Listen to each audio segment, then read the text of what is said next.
ఇక కేటీఆర్ మాట్లాడుతుండు, రాష్ట్రంలో బుల్డోజర్ రాజ్యం నడుస్తుంది అని చెప్పి కేటీఆర్ మాట్లాడుతుండు. మరి వీళ్ళు 10 ఏళ్ళ వీళ్ళు ఎన్ని ఇల్లు కొట్టిర్రు, ఏం చేసిర్రు, ఎంతమంది పేద ప్రజలను రోడ్ల మీద వేసిన సంగతి వీళ్ళకి తెలియదా? వీళ్ళు సత్యమాటలు మాట్లాడతారు. ఇగో రాష్ట్రంలో బుల్డోజర్ రాజ్యం, ఇండ్లను కూలగొట్టడం, భూములు అమ్మడమే ఈ సీఎం కు తెలుసు. మరి గతంలో మీరేం చేసిరు అయ్యా కేటీఆర్ చెప్పురు. మరి గతంలో మీరు అమాయకమైన ప్రజలను ఇళ్లకే ఎత్తుకొచ్చి నడి రోడ్ల మీద వేసి ప్రాజెక్టుల విషయంలో ఇల్లు కూలగొట్టి కొంతమందికి ఇప్పటికి కూడా 10 సంవత్సరాలలో మీరు చేసిన పనులకు ప్యాకేజీలు రాక కలెక్టరేట్ల చుట్టూ, ఎంఆర్ఓ ఆఫీసుల చుట్టూ చెప్పులు అరిగేలా తిరుగుతున్న సంగతి మర్చిపోయారా కేటీఆర్? మూసీ రివర్ ఫ్రంట్ పేరిట 1,50,000 కోట్ల స్కామ్ చేస్తున్నారని ఆరోపణ. మరి మీరు ఎన్ని కోట్లు స్కాములు చేసిర్రు తెలియదా? కాళేశ్వరం ప్రాజెక్టుల పేరుతోని మీరు ఎన్ని కోట్ల స్కామ్ చేసిర్రు ప్రజలకు తెలియదా? మూసి బాధిత కుటుంబాలపై బెదిరింపులు ఆపాలని డిమాండ్. మల్లన్న సాగర్ లో ఒకటి వీడియో చూస్తే ఇక చూపిద్దామని అనుకుంటున్నా కానీ అది వీడియో అందుబాటులేదు. లాఠీ చార్జీలు చేసి రక్తాలు ఆరేటట్టు లాఠీ చార్జీలు వేసి వాళ్ళు ఖాళీ వేయమంటే మీరు అక్కడికి పోకుండా పోలీస్ ప్రొటెక్షన్ పెట్టి ఒక్కొక్కళ్ళు లాఠీ చార్జీలు వేసి ఆ ఊర్ల దగ్గర ఖాళీ చేపించిన ఘనత మీ బీఆర్ఎస్ పార్టీ కాదా కేటీఆర్? గౌరేలి ప్రాజెక్టులో అర్ధరాత్రి 2 గంటలకు మొత్తం పోలీస్ బెటాలియన్ దించి రాత్రి ఊరు ఖాళీ చేయించిన ఘనత కాదా? చెప్పు కేటీఆర్, మాట్లాడుతున్నావు ఇప్పుడు. గతంలో మేమేం చేసినాం, గతంలో ప్రజలను మేమెంత ఇబ్బంది పెట్టినాం, ఇప్పటి వరకు కూడా ఇంకా నష్టపరిహారం అందని పేద ప్రజలు ఉన్నారు. హైదర్ షా కోట మధు పార్కు రిడ్జు అపార్ట్మెంట్ బాధితులతో భేటీ. మీరు ఎవరితో భేటీ అయినా కేటీఆర్ గారు, రేవంత్ రెడ్డి చెప్తుండు, మేము ఏం చేస్తున్నా ఏం చేసినా అక్కడ నష్టం జరిగింది అనుకో, అక్కడ పేదవాళ్ళకి నష్టం జరిగితే ఈయన నష్టపరిహారం చెల్లిస్తామని చెప్తున్నారు.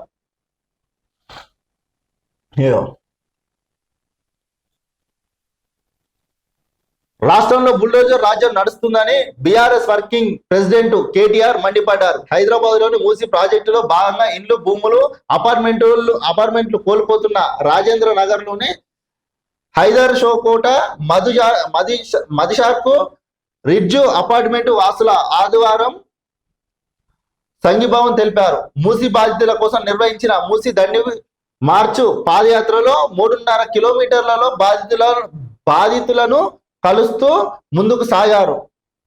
మొత్తం మీదనైతే నిన్న ఆ మూసీకి సంబంధించిన బాధితుల దగ్గరికి అయితే కేటీఆర్ పోయి మేము మీకు అండగా నిలబడతామని చెప్పి మాట్లాడారు.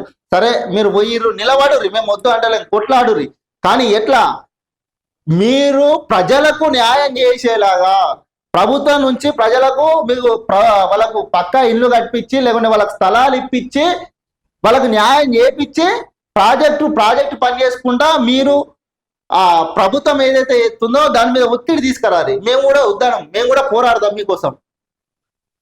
కానీ పనులను ఆఫ్ చేయించుకుంటా ఇబ్బందులు మాత్రం పెట్టకూరి కేటీఆర్ గారు. మీరు చేసినట్టయితే ఈ ప్రభుత్వం అయితే చేస్తలేదు. మీరు చేసినట్టు విచ్చలవిడిగా మొత్తం లాఠీ చార్జీలు అన్ని ఏం చేస్తలేదు ఈ ప్రభుత్వం. మర్యాద పూర్వకంగా చెప్తుంది కాబట్టి ఆలోచించుకోరు. అయ్యో ప్రజల ఇల్లు కూలగొట్టి రియల్ ఎస్టేటా? అరే రియల్ ఎస్టేట్ వేసుకోనికి అవసరమే లేదు. ఎవరు చేస్తున్నారు? ప్రజల ఇల్లు కూలగొట్టి సీఎం రియల్ ఎస్టేట్ వ్యాపారం చేయడమే పనిగా పెట్టుకున్నారని కేటీఆర్ ఆరోపించారు. అధికారంలోకి వచ్చినప్పటి నుంచి ఒక్క ఇల్లు రోడ్డు ప్రాజెక్టు కట్టకుండా విధ్వంసమే విధంగా పెట్టుకున్నారని విమర్శించారు. మరి కేటీఆర్ సరే ఒక్కిల్లు అటలేదు అంటున్నావు కదా, తెలంగాణ రాష్ట్రం మొత్తం తిరుగుదాం పార్రి, మీ వెనక మేము మైకులు పట్టుకొని కెమెరాలు పట్టుకొని వస్తాం. మరి ఊరూరికి మరి రేవంత్ రెడ్డి ఇందిరా మిల్లు ఈయన కట్టిస్తుండు కదా, మరి అవి రేవంత్ రెడ్డి కట్టిస్తలేడా? మరి ఏందో ఒకసారి చూద్దాం. మరి ఏం మాట్లాడుతున్నావు కేటీఆర్?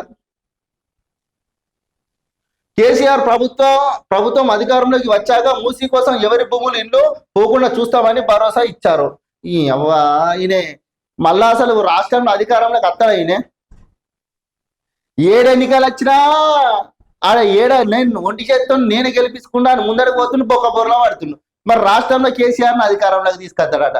ఫస్ట్ నీ ఇంట్లో ఉన్న పంచాయతీ ఏదో అది సర్దుమర్గించుకో, తర్వాత అధికారంలోకి తీసుకొద్దు. కానీ ఇక్కడేమంటున్నట్టే కాంగ్రెస్ నాయకులను చెప్పుతో కొట్టాల. మరి మిమ్మల్ని దేనితో కొట్టాలి? చెప్పుడు బర్రె పెన్నలు అందించుకొని కొడతారు. మరి ఈ నాయకులు అంతగింతే కావచ్చు, ఈ అంతగింతే కావచ్చు. మీదికి మాటలు మాట్లాడమని ఉన్నట్టు కనబడుతుంది నాకు తెలిసి. మొత్తం మీద ఇక కేటీఆర్ గారు మేము ఇప్పటికైనా చెప్తున్నాం, మీరు మూసి బాధితులకు అండగా నిలబడుర్రి. వాళ్ళకు నష్టపోతున్నందుకు వాళ్ళకి నష్టపరిహారం వచ్చేందుకు కొట్లాడు. ఎందుకంటే మీరు ప్రధాన ప్రతిపక్షంలో ఉన్నారు కాబట్టి చెప్తున్నాం, కొట్లాడి వాళ్ళకి నష్టపరిహారం అందేలా పని చేయిర్రి. కానీ ఉత్తగా ఫోజుల కోసము ఇక ఇప్పుడు పోయినాము అంటే మళ్ళీ ఇక పని అయిపోయేదాకా పోకుండా అక్కడికి ఆ పని అయిపోయేదాకా మళ్ళీ ఉండకుండా మాత్రం ఉండకుర్రి. కొట్లాడుర్రి. మేము వద్దంటలేము, మేము కూడా మీతో కొట్లాడతాం.